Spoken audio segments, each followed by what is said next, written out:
सूर्य के साथ तालमेल। कई लोग जो योग का अभ्यास करते हैं या इसके बारे में थोड़ा जानते हैं, उनके लिए सूर्य नमस्कार मुद्राओं का एक परिचित क्रम है। लोग सामान्य रूप से सूर्य नमस्कार को एक व्यायाम समझते हैं।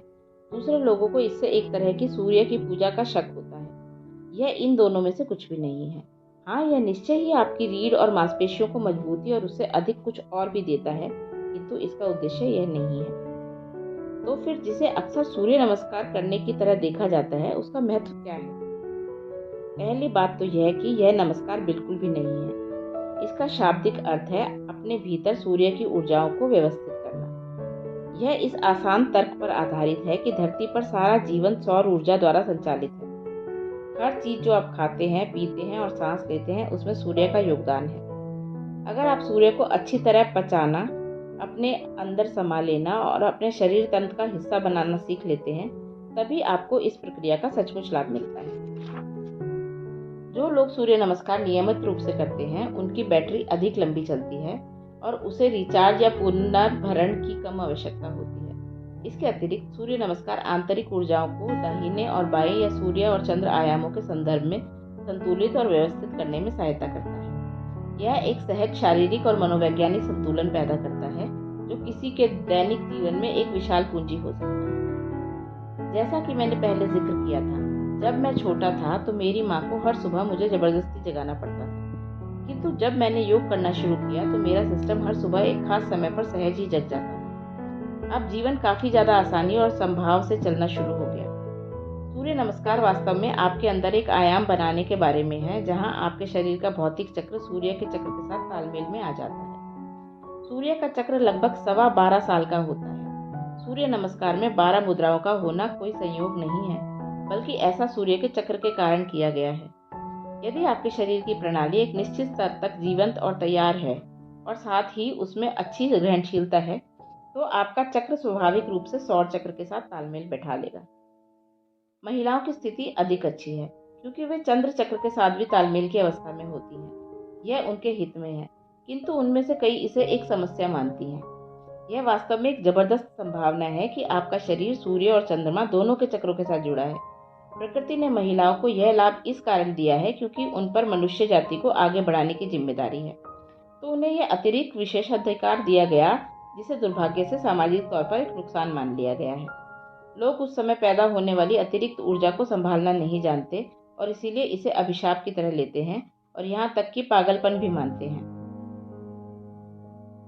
उच्चतर संभावनाओं के लिए भौतिक शरीर एक शानदार सोपान है, लेकिन अधिकतर लोगों के लिए यह मार्ग की रुकावट की तरह काम करता है। शरीर की विवशताएं उन्हें आगे नहीं बढ़ने देती। सूर्य नमस्कार के अभ्यास से शारीरिक संतुलन और ग्रहणशीलता कायम रहती है और यह शरीर को उसकी पराकाष्ठा तक ले जाने का तरीका है, ताकि वह कोई बाधा न बने। 28 दिनों के मासिक चक्र, जो सबसे छोटा चक्र होता है, और 12 वर्ष के सौर चक्र के बीच कई दूसरी तरह के चक्र भी होते हैं। चक्र शब्द का अर्थ बार बार दोहराने से है। इसका यह भी मतलब है गोल गोल घूमना और कहीं ना पहुंच जाना।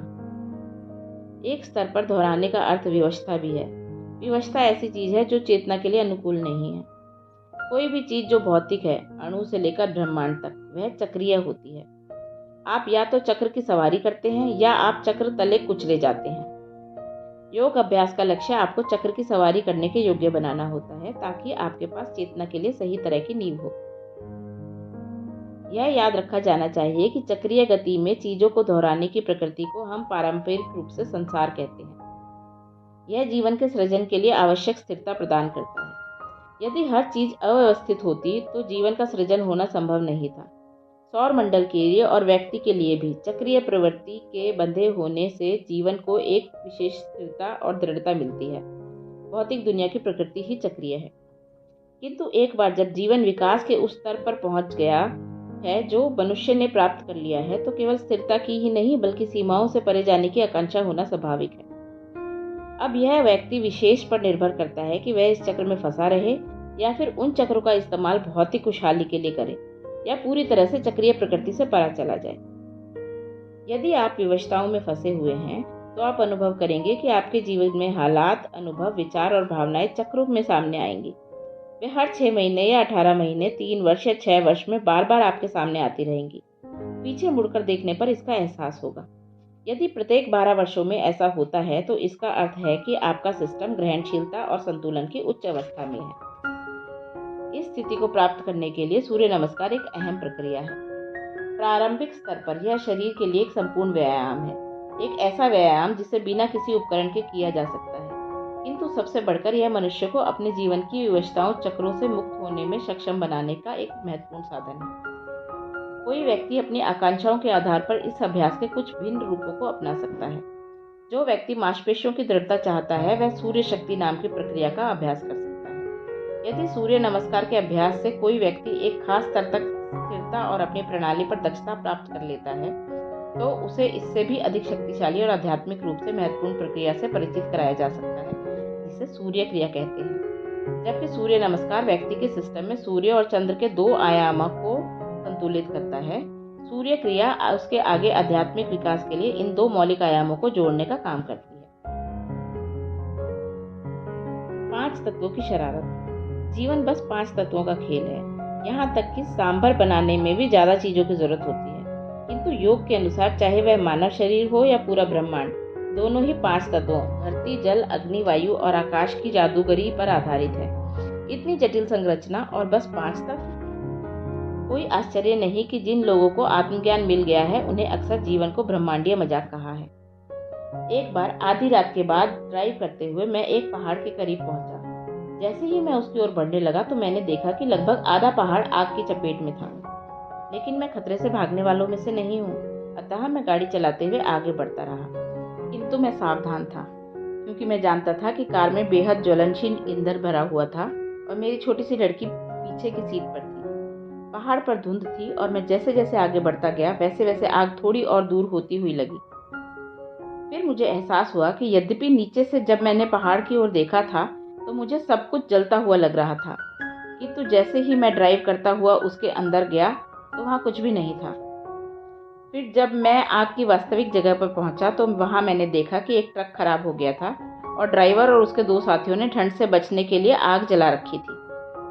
धुंध चूंकि ओस बनने के स्तर पर पहुंच रही थी, इस कारण हवा में उसके लाखों कण मौजूद थे और सब के सब प्रिज्म का काम कर रहे थे।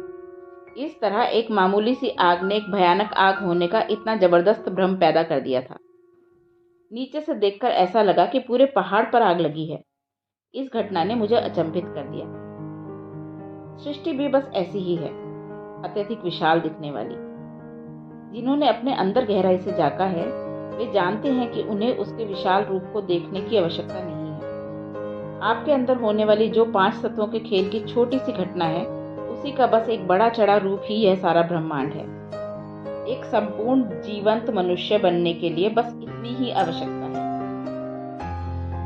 हो सकता है कि आपकी इच्छा व्यक्तिगत हो या हो सकता है कि वह सार्वभौमिक हो, किंतु यदि आप इस मानवीय प्रणाली की पूरी क्षमता का अनुभव करना चाहते हैं या आप विशाल ब्रह्मांडीय प्रणाली से एकाकार होना चाहते हैं तो आपको इन 5 तत्वों पर खुद दक्षता पानी होगी। इस महारत के बिना आप ना तो व्यक्ति विशेष होने का सुख जान सकेंगे और ना ही ब्रह्मांड के साथ एकाकार होने का आनंद।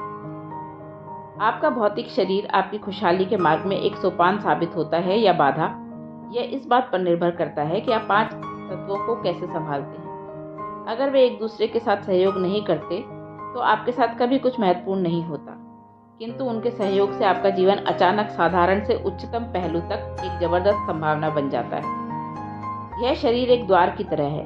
यदि आप सदैव बंद दरवाजों के सामने होते हैं तो आपके लिए दरवाजों का मतलब एक रुकावट है। यदि आपके लिए दरवाजे सदैव खुल जाते हैं तो आपके लिए दरवाजे का मतलब एक संभावना है। लोग कहते हैं कि 1 मिनट का समय कितना लंबा होता है। यह इस पर निर्भर करता है कि आप बाथरूम के दरवाजे के किस तरफ खड़े हैं। जो अंदर होते हैं वे कहते हैं बस 1 मिनट में अभी आया, लेकिन वही 1 मिनट उस व्यक्ति के लिए जो बाहर खड़ा है अनंत काल जैसा होता है। विश्व में प्रत्येक आध्यात्मिक अभ्यास किसी न किसी तरह से इन 5 तत्वों को व्यवस्थित करने से संबंधित है। यौगिक प्रणाली में सबसे बुनियादी अभ्यास को भूत शुद्धि कहते हैं। यह शरीर के सिस्टम में तत्वों को शुद्ध करना है ताकि वे तालमेल बिठाकर कार्य करें। सभी योग अभ्यास वास्तव में इन तत्वों को शुद्ध करने की प्रक्रिया से निकाले गए हैं। व्यक्ति के अस्तित्व का आधार असल में स्मृति होती है, जो इन 5 तत्वों में गहरी बैठी होती है। मानसिक, आनुवंशिक विकास और कर्मों से जुड़ी स्मृति के कारण विवशतापूर्ण प्रवृत्तियों के पहलू व्यक्ति के अंदर बैठ जाते हैं। इन पहलुओं को शुद्ध करने से व्यक्ति और ब्रह्मांड के बीच संपूर्ण तालमेल लाने में सहायता मिलती है। जब आप अपने योग अभ्यास में एक खास दक्षता प्राप्त कर लेते हैं तो आप भूत सिद्धि यानी तत्वों पर महारत की ओर पहुंचते हैं। इस महारत के हासिल हो जाने पर जीवन आपके लिए अपने उपहार खोल देता है। स्वास्थ्य, खुशहाली, स्पष्टता, आत्मज्ञान, इनमें से किसी भी चीज से आपको वंचित नहीं किया जा सकता। तो आप जीवन को एक विशाल संभावना की तरह अनुभव करते हैं या एक बड़ी रुकावट की तरह? यह इस बात पर निर्भर करता है कि किस हद तक ये 5 तत्व आपसे सहयोग करते हैं। मुक्ति और बंधन, ये दोनों इन 5 तत्वों द्वारा तय होते हैं। जो अस्तित्व आपको फांसता है वही आपको कायम भी रखता है। जीवन प्रक्रिया का यही विरोधाभास है। प्रेम और घृणा, आज़ादी और लगाव, जीवन और मृत्यु, ये सब एक दूसरे में उलझे हुए हैं। यदि वे अलग अलग होते तो कोई समस्या नहीं थी, आप उनसे निपट सकते थे। समस्या यह है कि वे अलग नहीं किए जा सकते। यदि आप मृत्यु को टालने का प्रयास करते हैं तो आप जीवन से ही दूर हो जाते हैं। प्राचीन भारत में गणिकाएं होती थीं, जो काम वासना जगाने की कला में माहिर थी। वे बेशुमार गहने पहनती थी और उनका पूरा शरीर गहनों से ढका रहता था। गहनों को उतारना असंभव लगता था। यदि आपको गहने एक एक करके उतारने होते तो वह बहुत वक्त लगता था। वासना की आग में जल रहा पुरुष उस स्त्री को तुरंत निर्वस्त्र करना चाहता था, लेकिन वह गहनों को उतार नहीं पाता था। दूसरी ओर गणिका उस पुरुष को थोड़ी और शराब पिलाकर उकसाती जाती थी। जैसे जैसे उसकी आंखों पर नशा सवार होता था, उसका काम और भी मुश्किल हो जाता था और आखिर वह नशे में धुत गिरकर सो जाता था और खर्राटे भरने लगता था। हालांकि उन गहनों को बस एक पिन जोड़े रखती थी। उन्हें उतारने के लिए बस उस पिन को खींचना होता था और सारे गहने एक ही बार में नीचे गिर जाते थे। लेकिन वह तरकीब केवल उस गणिका को ही पता होती थी। जीवन कुछ ऐसा ही है। यह एक जटिल जाल है, किंतु इसमें भी एक साधारण सी पिन है और वह पिन आपकी पहचान है। 5 तत्वों का खेल काफी विकसित और जटिल है, किंतु आजादी की कुंजी आपका सीमित व्यक्तित्व है। यदि आप प्लग को खींच देते हैं तो वह बस गिर जाता है और आप आज़ाद हो जाते हैं। यदि आप जानते हैं कि स्वयं को कैसे बाहर निकालना है तो जीवन की जटिलता ढेर हो जाती है और सब कुछ ठीक हो जाता है। तब आप अचानक अस्तित्व के साथ आदर्श तालमेल की अवस्था में होते हैं। साधना। अपने स्वास्थ्य और शरीर के बुनियादी ढांचे को बदलने के लिए सबसे आसान चीज जो आप कर सकते हैं वह है इन 5 तत्वों के साथ भक्ति भाव और आदर के साथ व्यवहार करना। बस यह आजमा कर देखिए। हर बार जब आप इनमें से किसी भी तत्व के साथ सचेतन रूप से संपर्क में हों तो आप उसे उतने ही आदर से देखिए जितना आदर आप उन्हें देते हैं जिन्हें आप अपने जीवन में सर्वोच्च या महानतम मानते हैं। चाहे वे शिव हों या राम, कृष्ण, ईसा या अल्लाह, यहाँ तक कि कार्ल मार्क्स भी। अभी आप एक मनोवैज्ञानिक प्राणी हैं और आपका मन बड़े छोटे की भावना से भरा हुआ है। यह प्रक्रिया बड़े छोटे की भावना को सही कर देगी।